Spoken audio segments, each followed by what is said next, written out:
You say when you ask who are the leaders of black people? What's the truth? Yes. All of the leaders of black people are white. Now what we call leaders are spokespersons. I am a spokesperson. What is a black spokesperson? A person who speaks. In other words, here's a mic, here's a podium, I walk around up here, and I stand here, and I speak. I don't produce anything. The clothes that I'm wearing and whatnot, they have a source. You know where it is. Okay? So I'm just a spokesperson. And there are a lot of people who wear the tag of leader just because they are speaking. You see them on TV all the time. They are spokespersons. What's the requirement of a leader? First of all, you got to be able to protect your followers. I don't know of any black person on earth that can do that. Now, when I say protect your followers, I mean from the white supremacists. That's the only time you're a black leader. That a black person who is my leader, I get in trouble, I get on the phone. All I should have is that leader's phone number. And say, hey, look, maximum leader, I'm down here on La Brea and I'm in trouble with the white folks. Tell me where you are again, and I tell him. He says, okay, don't worry about a thing, I'll take care of it. And they will know it when they hear that I'm on my way. Now see, now you got a leader. Now I'm talking about it and they mean it. I mean, and when they hear he's coming, I mean, they turn you loose and take off running. Now you got a leader. Other than that, you just got a spokesperson. You just got a person that come there and, and speak for you. And the racists will say, well, I don't know. I don't know whether we let him go or not. What do you think, Dale? See, no, that's not leadership. Leadership is when you got the muscle. Otherwise, you're just talking. Now, somebody might say, by that analogy, Jesus was not a leader. Well, Jesus, according to what everybody told me, had the best leadership in the world. And that was God. Okay? So you can't argue against that one. The creator of the universe. But see, I don't see no black person that is supposed to have that kind of muscle. Not even enough muscle to get white people, to back off. I mean, where they can't question it. See, there's no negotiating. See, because the white supremacists don't negotiate. They don't have to negotiate. They just say, hey, move. Like I just want to say this about, gangs and all like that. That's something I try to impart to young and old gang leaders. I say, now, you're supposed to be a gang leader. You ain't even got a good medic. Right. One of your guys gets shot, you got to call for public service. Now, what kind of leadership is that? You're supposed to be the baddest dude out here. All right? Not only that, they come and bulldoze your grandmother's house. And you said it was your turf. And there's some white guy out there sitting on a caterpillar, bulldozing your grandmother's house and eating a sandwich while he's doing it. He ain't even got a gun. And this is your turf. Now see, when you're a real gang leader, you go out there and tell all them 500 construction workers, you all be out of here by noon. And by the way, leave your equipment. It's mine, because it's on my land. Yeah, see how that flies. Those leaders then who seek to tell us that we can only rescue ourselves through accepting the identity of the white man and to accepting the so-called reality of the white man are leaders who will lead us only to our peril and to our death. And we must recognize that if we were to live, we have to remove these kinds of leaders.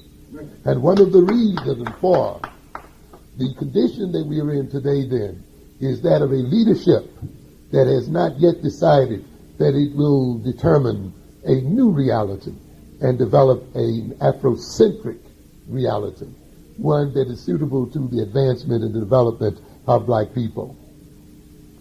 We have a leadership that has thrown away and rejected self-knowing to a knowing of the enemy.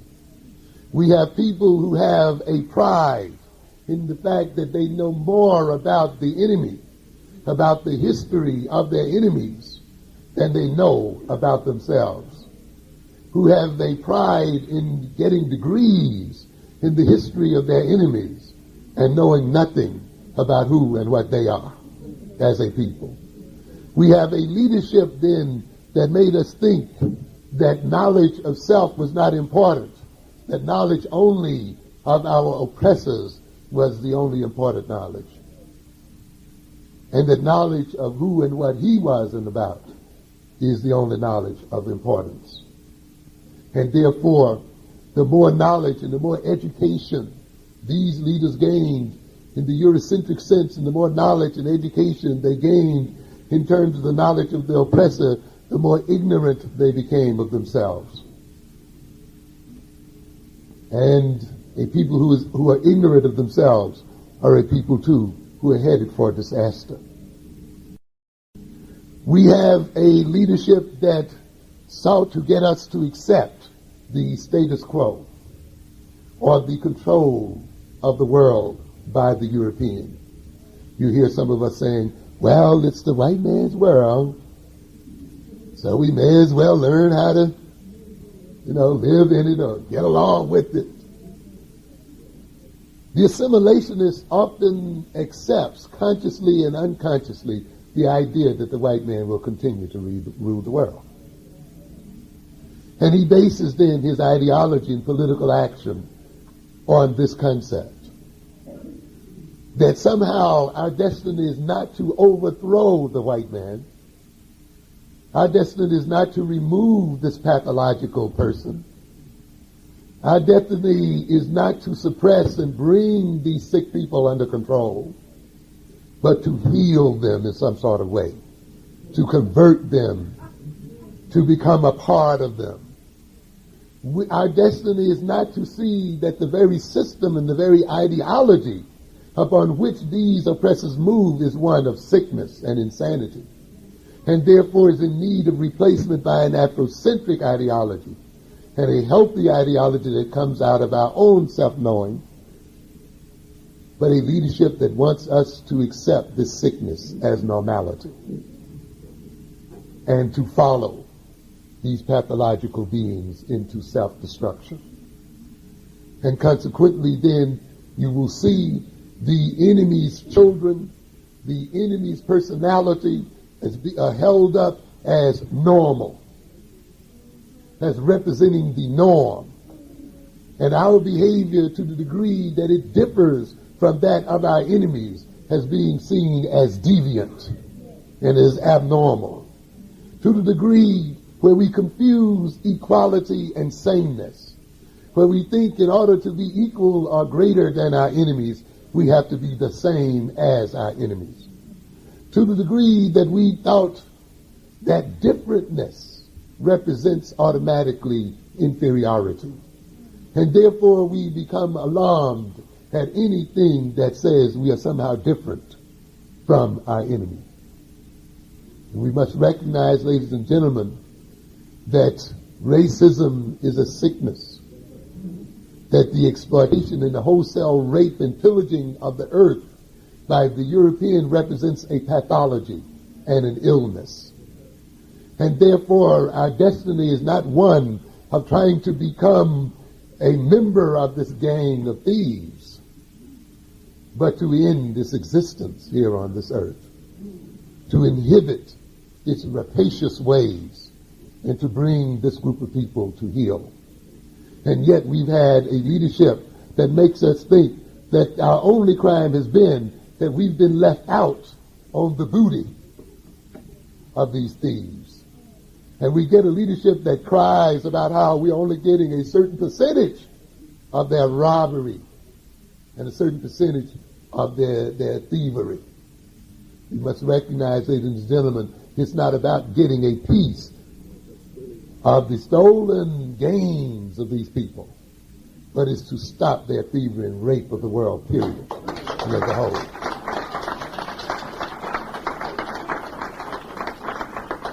So it is not about being left out of the mainstream, ladies and gentlemen. It is about bringing into being a new world order. We had a leadership, as I implied in our first statement, and I'm still talking about how we moved away from this Garveyism, that in its ascendance could not love itself except that it was loved by whites. To a good extent, the assimilationist ideology was one that's represented in their Supreme Court struggles that said that black children could not love themselves until they were loved by white children. That the self-hatred that was found in black people was the result of the fact that their masters did not love them. That the lack of self-respect was the result that we were not respected by our oppressors. And therefore, we put our children into school with them very early in life, that they might then get a chance to see that we are really human, that we were just like they, and that then they could come and accept us as they accept themselves. And if they come to accept us as they accept themselves, then we would come to accept ourselves. A very curious kind of ideology and psychology that lays the basis of self-acceptance on the acceptance of our enemies.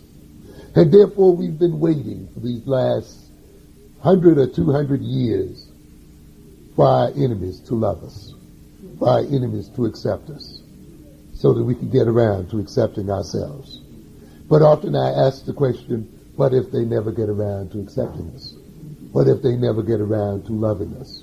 A people whose love is based upon external sources, and who must get around themselves through the love of external people, are a people then who are under the control of those external forces and external people. A people who have no will and destiny of their own. A people who ultimately then are reactionary in nature, whose major concern is the attitude of their enemy, who are obsessed, who are compelled to look at their enemy and study their enemy day and night, who make a scholarship of looking at the every move of their enemy and reading the every scintilla of body language of their enemy as a way of determining their own behavior, and therefore never get around to themselves and knowing themselves and accepting and loving themselves. And we've had that kind of leadership. Looking at a minuscule population in the world, a 10% population in the world, as a cue as to how they themselves shall behave.